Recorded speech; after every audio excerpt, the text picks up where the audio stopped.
اعوذ باللہ من الشیطان الرجیم بسم اللہ الرحمن الرحیم۔ مسئلہ نمبر 17 ہے، قیدی کو قید کھانے والے وضو نہ کرنے دے تو تیمم کر کے نماز پڑھ لے اور اعادہ کر لے،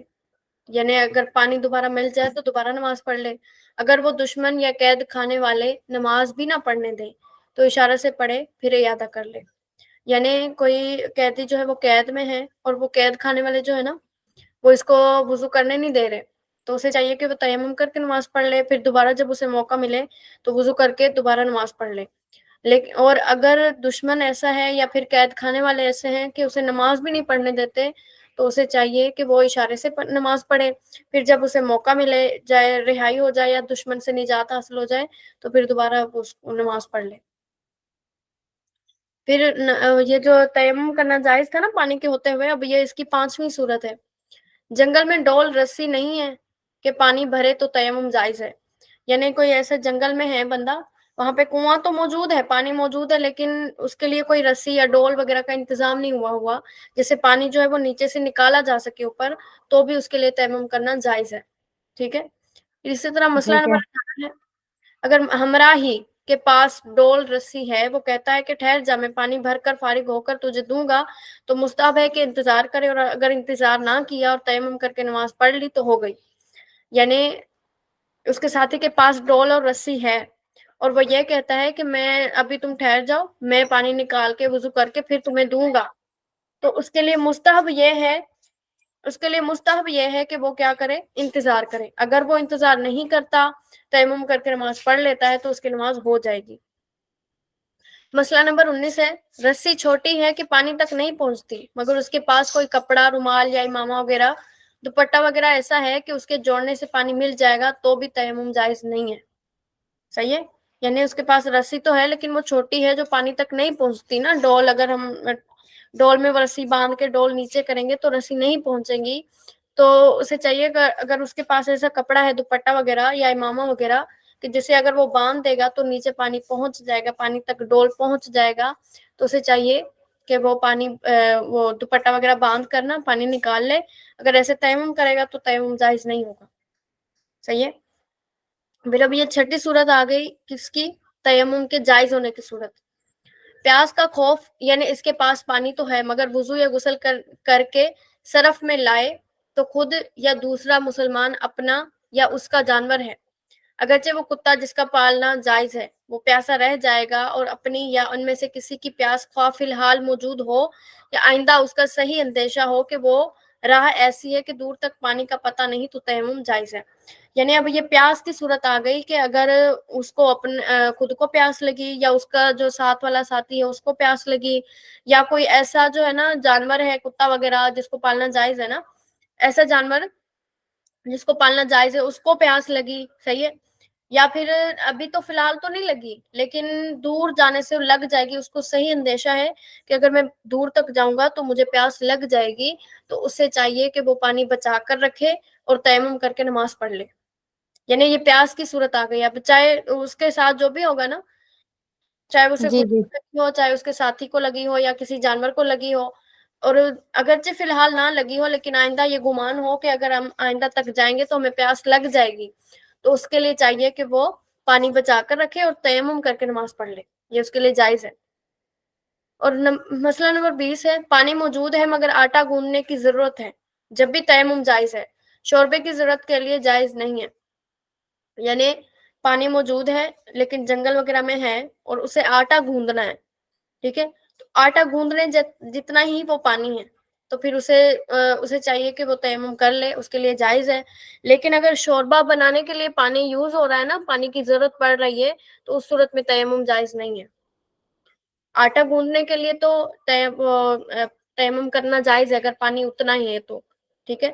لیکن شوربہ بنانے کے لیے اگر شوربے کی ضرورت ہو پانی کے لیے، صحیح ہے، یعنی پانی جو ہے نا اسے شوربہ بنانا ہو تو شوربے کے لیے جائز نہیں ہے، آٹا گوندنے کے لیے جائز ہے، صحیح ہے۔ مسئلہ نمبر 21 ہے، صحیح بدن یا کپڑا اس قدر نجس ہو گیا، یعنی اس قدر ناپاک ہو گیا کہ جو مانے جواز نماز ہے، یعنی جو نماز کے جائز ہونے سے رکاوٹ ہے نا، اور پانی صرف اتنا ہے کہ چاہے وضو کرے یا اس کپڑے کو پاک کر لے، تو دونوں کام نہیں ہو سکتے تو پانی سے اس کو پاک کر کے پھر تیمم کر کے، اور اگر پہلے تیمم کر لیا اس کے بعد پاک کیا تو اب پھر تیمم کرے، پہلا تیمم نہ ہوا، یعنی اس کے پاس نجس کپڑا ہے اور ایسا اتنا ناپاک ہے کہ اسے نماز نہیں ہو سکتی، یعنی وہ نماز کے جائز ہونے میں رکاوٹ ہے، تو اس کے پاس پانی اتنا ہے کہ یا تو وہ کپڑا پاک کر لے یا وضو کر لے، صحیح ہے، یعنی دونوں کام ایک ساتھ نہیں ہو سکتے اس پانی سے، تو اسے چاہیے کہ پہلے اس کپڑے کو پاک کر لے پھر تیمم کر لے، کیونکہ اب اس کپڑے کو جب پاک کرے گا پانی نہیں نہ بچے گا، تو پانی نہ ہونے کی صورت میں اس کے لیے تیمم جائز ہوگا، لیکن اگر اس نے پہلے ہی تیمم کر لیا، پانی تو اب موجود تھا ہمارے پاس، ٹھیک ہے، تو اس کے لیے جی وہ جی جو پہلے تیمم کر لیا بعد میں کپڑا پاک کر لیا تو اس کا پہلا تیمم نہیں ہوا، صحیح ہے، وہ کپڑا پانی سے پاک کرے پھر تیمم کرے گا دوبارہ، اگرچہ وہ پہلے کیا ہو پہلے والا شمار نہیں ہوگا، بعد میں تیمم کرے گا تو وہ بعد والا شمار ہوگا۔ اسی طرح مسئلہ نمبر 22 ہے، مسافر کو راہ میں کہیں رکھا ہوا پانی ملا تو اگر کوئی وہاں ہے تو اسے دریافت کر لے، اور اگر وہ کہے کہ صرف پینے کے لیے ہے تو تیمم کر لے، تیمم کرے، وضو جائز نہیں چاہے کتنا ہی ہو، اور اگر اس نے کہا کہ پینے کے لیے بھی ہے اور وضو کے لیے بھی تو تیمم جائز نہیں ہے، اگر کوئی ایسا نہیں جو بتا سکے کہ اور پانی تھوڑا ہو تو تیمم کر لے اور زیادہ ہو تو وضو بھی کر لے، یعنی کوئی مسافر ہے نا، مسافر کو وہاں پہ جو آبادی والے لوگ ہیں نا، یا کوئی بھی راستے میں ایسا شخص مل جائے جسے وہاں کا پتہ ہو، وہ بتا دے کہ فلاں جگہ پہ پانی تو موجود ہے لیکن وہ صرف پینے کے لیے ہے، وضو کے لیے نہیں ہے، کافی نہیں ہے، تو اسے چاہیے کہ وہ تیمم کر لے، صحیح ہے، اگرچہ کتنا ہی وہاں پہ پانی کیوں نہ موجود ہو، لیکن اس نے خبر دے دی نا بندے نے، اس بندے جی کا جی اعتبار کیا جائے گا، اگرچہ پانی جتنا مرضی موجود ہو اسے چاہیے کہ وہ تیمم کر لے اور پینے کے لیے وہ پانی استعمال کرے،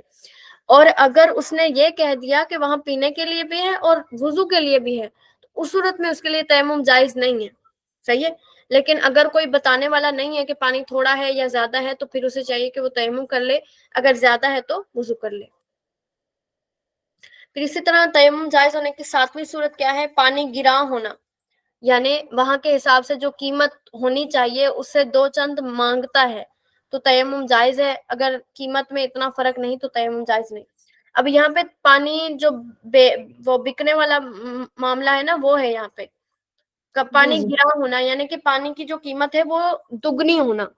جتنا مثال کے 10 روپے میں 1 ڈول ملتا ہے لیکن وہاں پہ جو ہے نا وہ اس کی ڈبل قیمت 20 روپے لگا لے، اب اس آدمی کے پاس صرف 10 روپے ہیں، اس نے اس 10 روپے میں سے اپنا سفر بھی نکالنا ہے، سارے جتنے بھی اخراجات ہیں اپنے اسی میں سے کرنے ہیں، تو اب چونکہ اس کے پاس تو پیسے نہیں نا ہیں کہ وہ پانی کا ڈول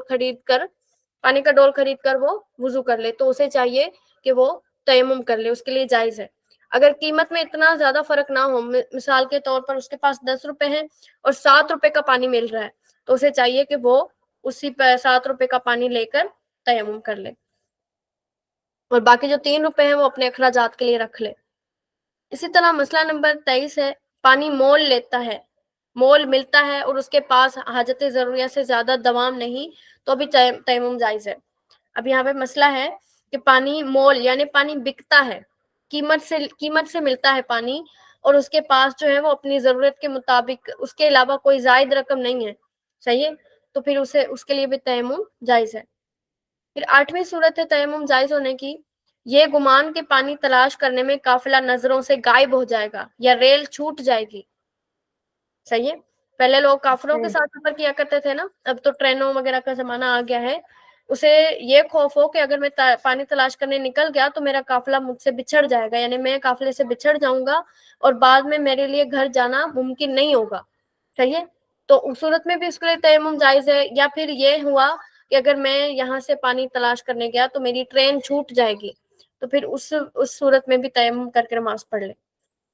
اسی طرح نمبر 9 ہے، یہ گمان کے وضو یا غسل کرنے میں عیدین کی نماز جاتی رہے گی، عیدین یعنی دونوں عیدوں کی نماز جو ہے نا، اگر میں وہ یہ کہے کہ اگر میں وضو کرنے بیٹھ گیا نا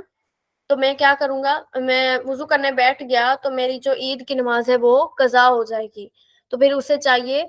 اب کہتے ہیں خواہ یوں کہ امام پڑھ کر فارغ ہو جائے یا زوال کا وقت آ جائے، دونوں صورتوں میں تیمم جائز ہوگا، صحیح ہے، صحیح ہاں وہ امام پڑھ کر فارغ کروا دے یا پھر اس کا زوال کا وقت آ جائے نا، اس نماز کا وقت ختم ہو جائے تو اتنی یعنی کہ تھوڑی 5 منٹ ہی رہتے ہیں، وہ 5 منٹ میں جب میں وضو کروں گا تو میرا جو ہے میری عیدین کی نماز فوت ہو جائے گی، قضا ہو جائے گی. تو اس کے لیے چاہیے کہ وہ 5 منٹ میں 2 منٹ میں تیمم کر لے، 3 منٹ میں نماز پڑھے. صحیح ہے.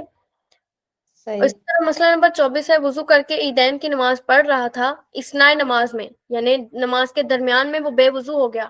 اور وضو کرے گا تو وقت جاتا رہے گا یا جماعت ہو چکی ہوگی تو بھی تیمم کر کے نماز پڑھ لے. یعنی وضو اس نے کیا تھا، وضو کر کے وہ عیدین کی نماز پڑھنے کے لیے چلا گیا. اب عیدین کی نماز پڑھنے کے لیے چلا گیا تو درمیانے نماز میں نا اثناء یعنی درمیانے نماز میں، یعنی نماز کے درمیان میں وہ بے وضو ہو گیا، اسے کوئی ایسی چیز لاحق ہوگی جس سے وضو ٹوٹ جاتا ہے. تو اور یہ اسے خیال ہے کہ اگر میں یہاں پہ جو ہے نا وضو کرنے جاؤں گا، نماز کے درمیان میں وضو کرنے جاؤں گا تو میرا وقت نکل جائے گا. تو اسے چاہیے کہ وہاں پاس کھڑے ہو کر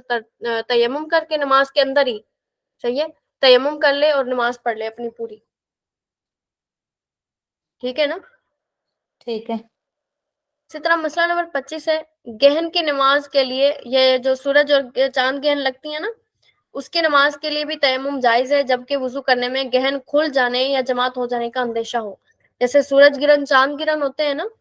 تو اب ان جی کی جی نمازیں ہوتی ہیں، جماعتیں ہوتی ہیں. تو اس کو یہ ہے کہ اگر میں وضو کرنے جاؤں گا تو جو گہن ہے وہ کھل جائے گا، یعنی وہ چلا جائے گا، یا پھر جماعت جو ہے نا وہ نکل جائے گی، تو بھی اس کے لیے تیمم جائز ہے. ٹھیک ہے. اب